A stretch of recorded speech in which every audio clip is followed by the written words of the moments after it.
वज़ीर-ए-आज़म नवाज शरीफ एहतसाब अदालत से रवाना हो चुके हैं। आपको बताएं, शरीफ खानदान के खिलाफ 3 रेफरेंसेस की समाअत एहतसाब अदालत में। साबिक वज़ीर-ए-आज़म नवाज शरीफ एहतसाब अदालत से रवाना हो चुके हैं। शरीफ खानदान के खिलाफ नैब रेफरेंसेस में 2 गवाहान के बयान रिकॉर्ड किए गए हैं। आपको बताएं कि शरीफ खानदान के खिलाफ रेफरेंसेस में 2 गवाहों के बयान भी रिकॉर्ड किए गए हैं, जबकि नवाज शरीफ, मरियम नवाज और कैप्टन रिटायर्ड सफदर के खिलाफ नैब रेफरेंसेस की केस की समाअत साबिक वज़ीर-ए-आज़म नवाज शरीफ एहतसाब अदालत से रवाना हो चुके हैं। शरीफ खानदान के खिलाफ नैब रेफरेंसेस केस की समाअत 30 जनवरी तक मुलतवी कर दी गई है। एक अहम खबर अब तक पहुंचा रहे हैं। आपको बताएं, शरीफ खानदान के खिलाफ 3 रेफरेंसेस की समाअत 30 जनवरी तक मुलतवी कर दी गई है। शरीफ खानदान के खिलाफ नैब रेफरेंसेस में 2 गवाहान के बयानात भी रिकॉर्ड किए गए हैं, जबकि आपको बताएं कि साबिक वज़ीर-ए-आज़म नवाज शरीफ एहतसाब अदालत से रवाना हो चुके हैं। नवाज शरीफ, मरियम नवाज और कैप्टन रिटायर्ड सफदर के खिलाफ नैब रेफरेंसेस केस की समाअत 23 जनवरी तक मुलतवी कर दी गई है। 2 गवाहान के बयानात भी आज रिकॉर्ड किए गए हैं। आपको बताएं कि साबिक वज़ीर-ए-आज़म नवाज शरीफ इस वक्त एहतसाब अदालत से रवाना हो चुके हैं। शरीफ खानदान के खिलाफ नैब रेफरेंसेस केस की समाअत 30 जनवरी तक मुलतवी कर दी गई है। शरीफ खानदान के खिलाफ नैब रेफरेंसेस में 2 गवाहान के बयान भी रिकॉर्ड किए गए हैं। शरीफ खानदान के खिलाफ 3 रेफरेंसेस की समाअत 30 जनवरी तक मुलतवी कर दी गई है। 2 गवाहान के बयानात भी रिकॉर्ड किए गए हैं। नवाज शरीफ, मरियम नवाज एहतसाब अदालत से रवाना हो चुके हैं। आपको बताएं कि नवाज शरीफ, मरियम नवाज एहतसाब अदालत से रवाना हो चुके हैं।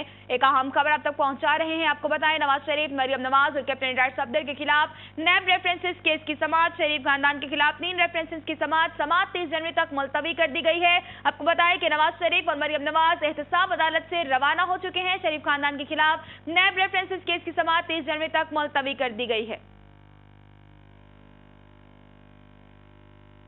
हमारे साथ मौजूद है ज़मीर हुसैन। ज़मीर, इस्लामाबाद से उनसे जानेंगे। जी ज़मीर हुसैन, ज़मीर बताइएगा, एहतसाब अदालत के बाहर की क्या अहवाल है और मरियम नवाज और नवाज शरीफ अदालत से रवाना हो चुके हैं, क्या तफसीलात हैं आपके पास? साबिक वज़ीर-ए-आज़म मोहम्मद नवाज शरीफ और मरियम नवाज इस वक्त एहतसाब अदालत से रवाना पंजाब हो चुके हैं।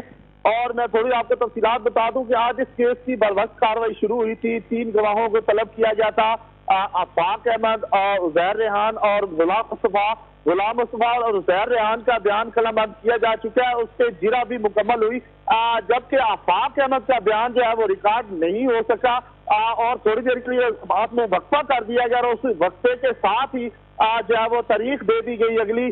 अब इस केस की जो बड़ा केस है इसकी समाअत 30 जनवरी तक के लिए मुलतवी कर दी है। 30 जनवरी को इस केस की समाअत दोबारा होगी, जबकि साबिक वज़ीर-ए-आज़म मोहम्मद नवाज शरीफ, कैप्टन सफदर और मरियम नवाज एहतसाब अदालत के कमरा से बाहर आए और थोड़ी देर वहाँ रुके और फौरन जो है वहां से फिर बैठने के बाद पंजाब हाउस रवाना हो गया। अब उनका काफिला पंजाब हाउस की तरफ रवा दवा है और बकिया जो उनके साथ जो बड़ी शख्सियात आई थी वो भी यहाँ से रवाना हो चुकी है। अब जो मेन स्पॉट है वहाँ पे कारकुनान मौजूद है जिन्होंने उनको अभी रोका भी है, वहाँ पे नारेबाजी भी की गई और उसके बाद अब मियां मोहम्मद नवाज शरीफ और मरियम नवाज और captain retired Safdar Punjab house की तरफ रवाना हो गए हैं।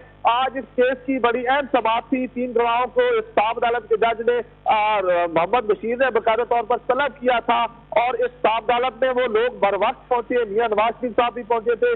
केस की कार्रवाई भी टाइम पर शुरू हुई, लेकिन 3 गवाहों की बजाय 2 गवाहों के बयान जो है वो कलमबंद किए जा सके हैं, जबकि आफाक अहमद का बयान कलमबंद नहीं किया गया। अब इस केस की समाअत जो है वो मुलतवी कर दी गई है। जी बहुत शुक्रिया ज़मीर हुसैन। ज़मीर नुमाइंदा इस्लामाबाद हमारे साथ मौजूद थे जो हमें तफसीलात से अपडेट कर रहे थे। खबरें शामिल करेंगे